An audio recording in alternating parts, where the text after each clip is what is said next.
weather starts to roll in, we can't help it. We think about how we are going to look. Maybe a fresh new haircut, starting to exercise a little to get that beach body ready. And breaking out the shorts, tees, and all of that warm weather attire, so we can look our best. But when you pull up to meet your friends, or anywhere else, before they see you, they're going to see your car. So why not make sure it looks its best too by giving it a fresh coat of paint, especially if it's an older vehicle and one that could use a spruce up. Here's what you need to do. First, assess the level of damage. Is it just a lot of little scratches and nicks, or are there some pretty glaring holes, dents, and more?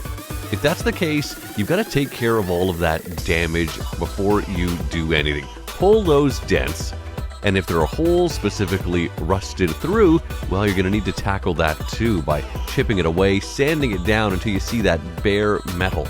You want to use a fine grit sandpaper as well, and then you can start thinking about patching those holes. If there aren't any holes and just lots of little nicks, again, sand the area down, wash it thoroughly with some soap and warm water and allow it to dry, and then you can start working away with filler, bringing the level of those scratches up to an even point with the surrounding area.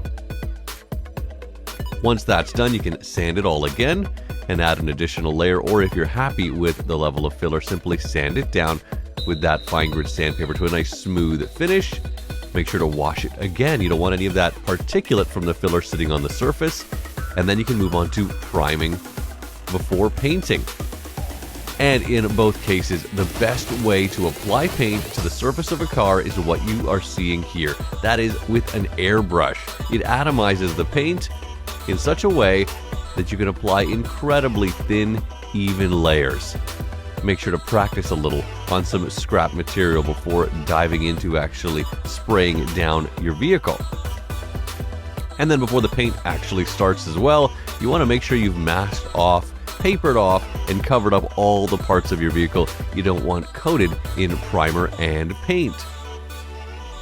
A good idea to buy quality paint and generally work with quality tools to get the best job done as well. And it must be said, in every situation, no matter what the type of DIY, put safety first.